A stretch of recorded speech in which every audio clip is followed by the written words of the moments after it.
얘기 너무 재밌게 들었어요. 감사합니다. 특히 그 초반에 그 알파고의 국기 그거 너무 재밌고요. 왜냐면 그 사실 국가가 뭐냐, 국기가 뭐냐 이렇게 되게 흥미로운 건데 이 국가나 국기라는 것이 오늘 말씀하신 것처럼 여전히 유효하냐 그 질문이 지금 우리가 시대를 통찰하는데 핵심이거든요. 국가라는 게 유효하냐.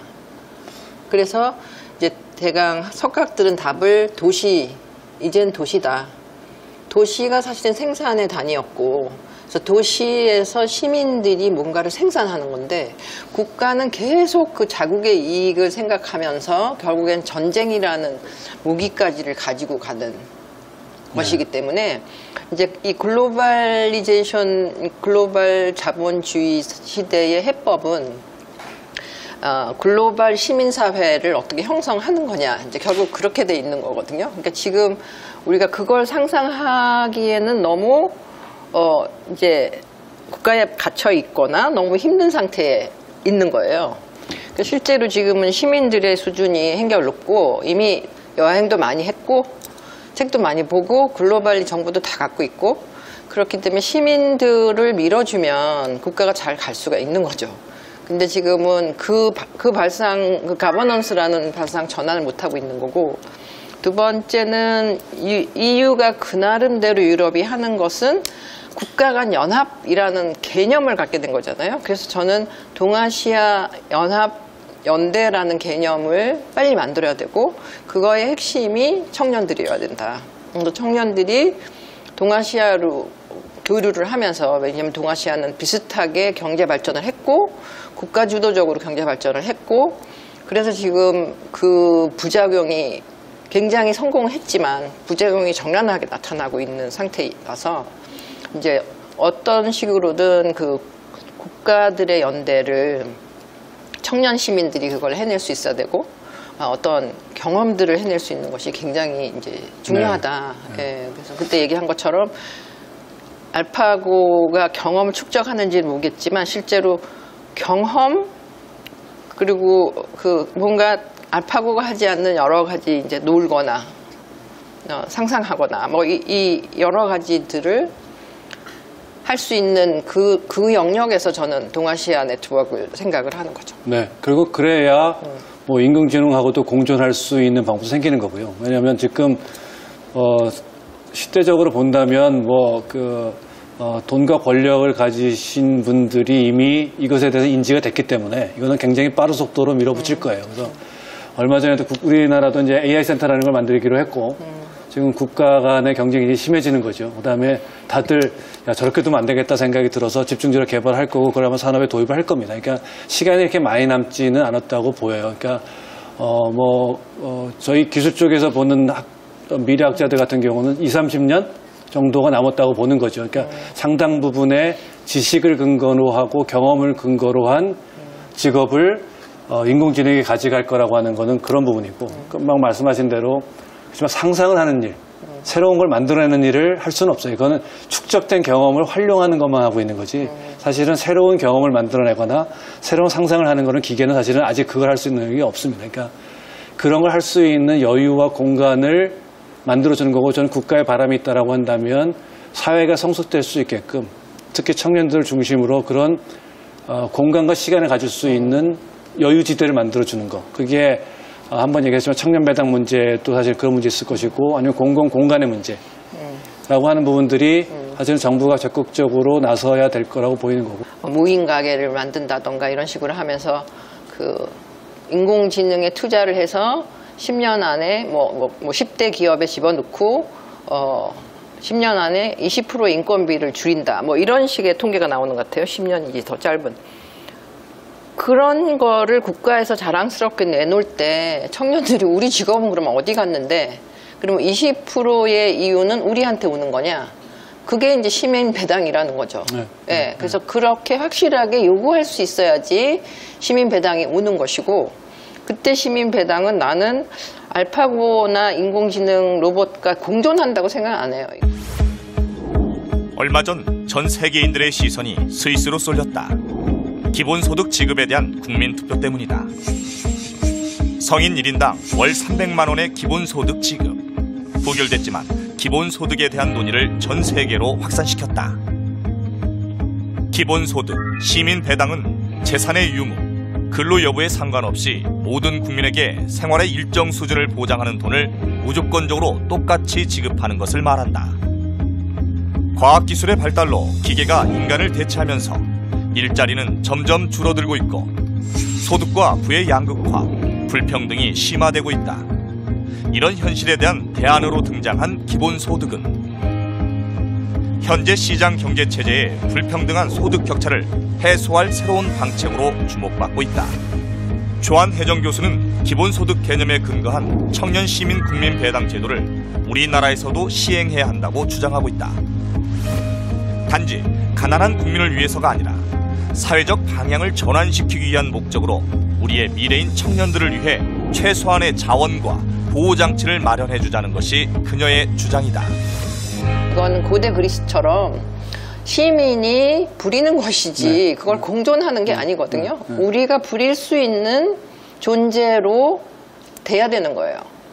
그래서 우리는 100만 원이라도 100만 원만 줘도 우리는 그런 그냥 나름 즐겁게 살 수 있는 어떤 삶의 양식을 상상해야 되는 거예요. 그러니까 시장 사회에서는 적어도 200~300만 원 있어야지 소비를 하고 집을 갖고 살 수 있는데 우리가 단골을 맺고 같이 텃밭을 가꾸고 같이 노래를 하고 축제를 하고 아이를 키우면 10만 원, 100만 원으로도 살 수 있거든요.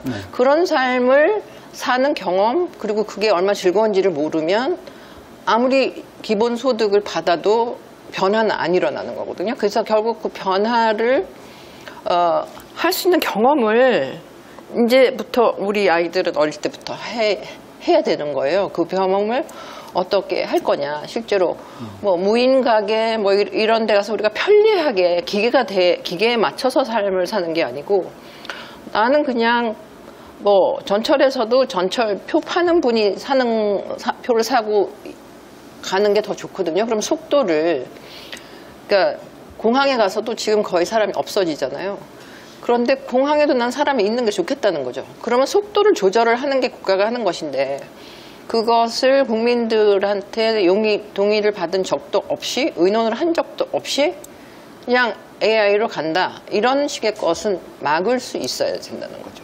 한류가 사실은 90년대에 굉장히 많은 인디 밴드와 뭐 언더그라운드 밴드들이 홍대에서 놀고 그래서 서태지와 아이들이 나오고 이렇게 한 거를 바탕으로 그다음에 H.O.T가 나오면서 이제 그런 연예 산업 쪽이 발달되면서 이렇게 두 개 합쳐서 나온 거예요. 근데 지금은 이 창조적인 부분을 다 없애는 거죠. 마치 뭐 1인 뭐 기업 하는 식으로 거의 뭐 기업은 그냥 도구적으로 나온다고 생각을 하는 쪽에서 이쪽은 없어지고 거의 아까 50만 말씀하신 것처럼 50만 내지 100만이 이제 나는 공부가 적성이 아니야라고 하면 딱 돌려서 엄청나게 돈을 내면서 이제 몸을 완전히 알파고 기계처럼 훈련을 시키는 거죠. 그래서 거기에 아주 소수가 성공을 했다. 그래서 그 사람들은 엄청나게 1000배로 돈을 받아. 근데 나머지들은 못 산다. 그러면 나머지도 이 한류의 바람을 일으키는데 공헌을 한 거거든요. 같이 연습을 했고. 그쵸, 그럼 이 나머지한테 당연히 기본소득을 줘서 그 친구들은 춤을 좋아하기 때문에 그냥 춤추면서 동네의 사람들하고 같이 춤도 가르치면서 즐겁게 살 수 있는 거예요. 그런 식의 기본적인 어떤 그 삶이 기본적인 지속 가능한 삶이 가능한 기본소득을 줘야 되고 당연한 권리인 거예요, 그게. 그래서 지금 우리가 이제 인류란 무엇인가라는 질문을 하잖아요. 결국 인류가 계속 존속할 거냐?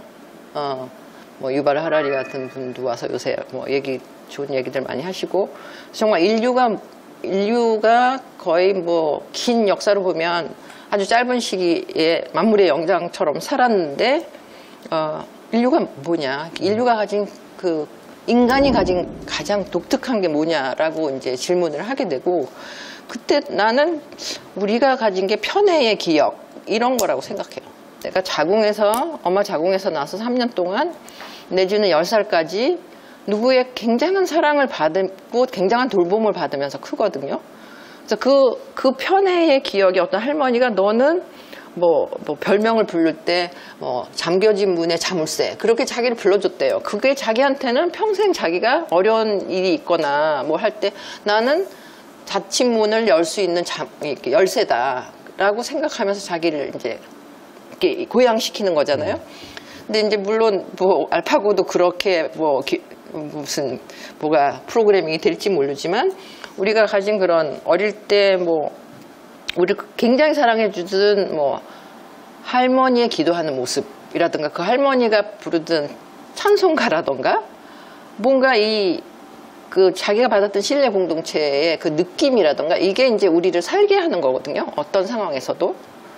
네. 이런 부분들이 그 선물 경제라든가 굉장히 다른 형태에서 나타나는데 알파고는 그 경험을 하지 못하는 거죠. 예, 그래서 더 이렇게 그 호혜적인 관계, 어떤 편애의 기억, 그래서 어떤 예측 불가능한 행동을 하는 인간들이 모여서 즐겁게 사는 이제 이 경험을 어떻게 우리들이 할 거냐, 그리고 우리 아이들이 해낼 거냐, 이제 이런 생각을 해가야 될 것 같아요. 저는 아주 이런 거에 전문가는 아니지만 아주 오랜 기간이 남아 있는 것 같지는 않아요. 왜냐하면 이게 저희가 얘기할 때 인공지능 같은 것들은 제 기술적으로는 불사조 기술이라고 얘기하는데 성공도 못했지만 50년 동안 쭉 연구 작업이 계속 나오는 거였었는데 최근에 와서는 이미 모든 사람들이 이해를 하고 그다음에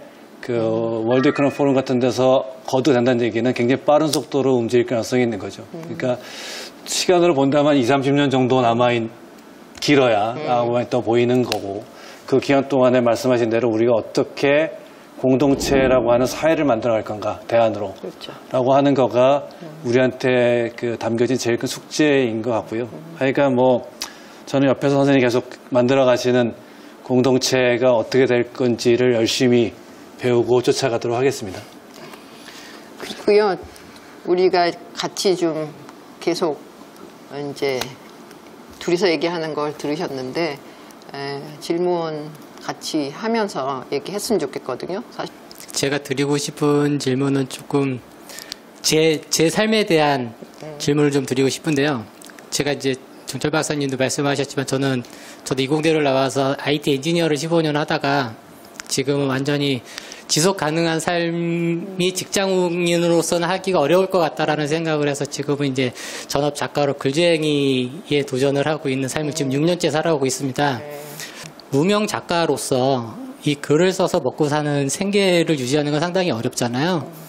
제 삶은 제가 하고 싶어서 선택을 해서 가고 있지만 생계를 유지를 하고 있는 부분에서는 저 자신을 돌보지를 못하고 중간에 진짜 1년 동안은 점심을 굶어야 될 때도 있었고 공사장에서 막노동을 해야 되는 시절도 겪어왔었거든요.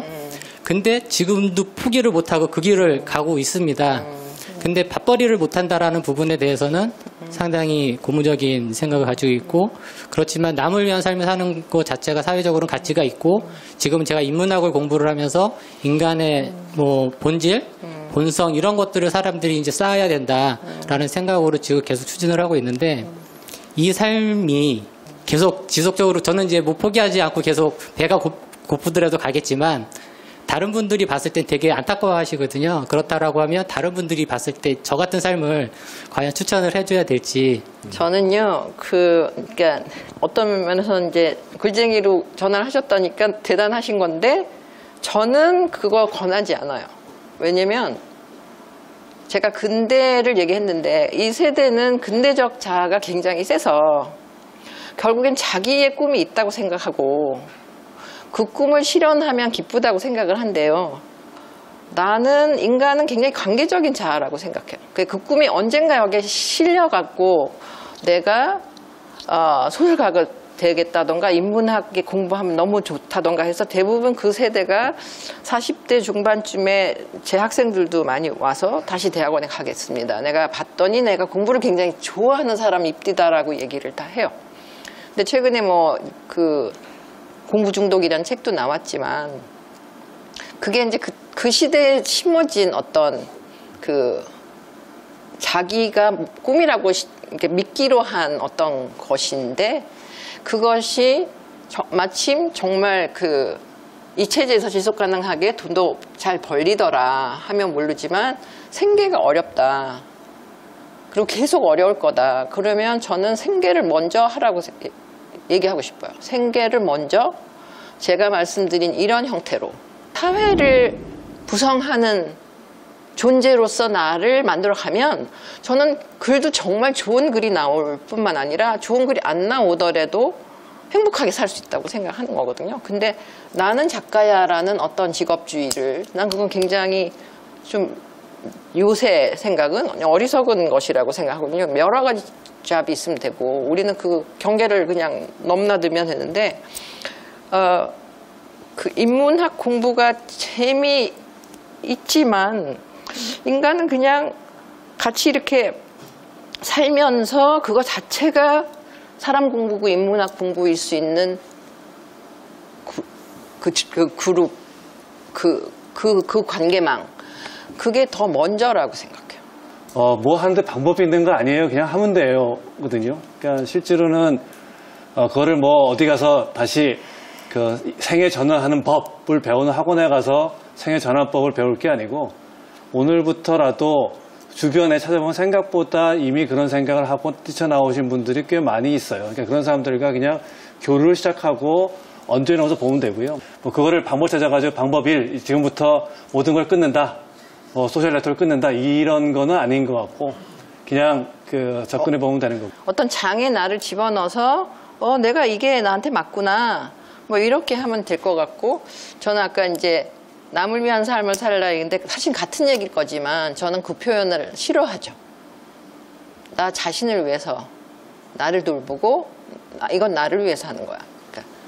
그러니까 타인, 나를 정말 위하는 게 결국 타인하고 같이 연결이 돼 있거든요. 그래서 나는 오히려 더 나라는 거를 중심으로 생각을 해야지, 그럼 남을 마치 내가 안다고 생각하게 된다든가 여러 가지 만용을 부리게 될 가능성이 높기 때문에 그냥 진짜 나를 제대로 난 돌보고 있냐?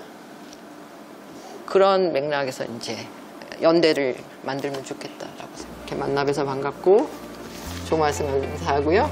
이렇게 오늘은 이 정도 끝나겠습니다.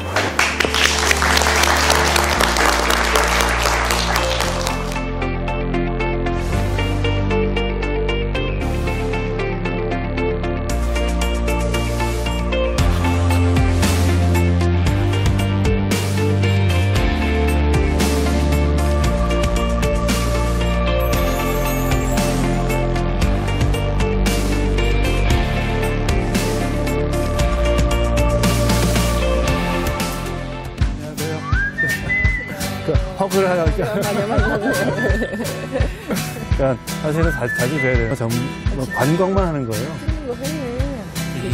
네. 아니, 근데 제 친구가 내려갔어요, 지금. 강릉도 가깝고. 그 세계 인도나 하시는 거죠. 분들 보게 되면, 이게 정말 변할까?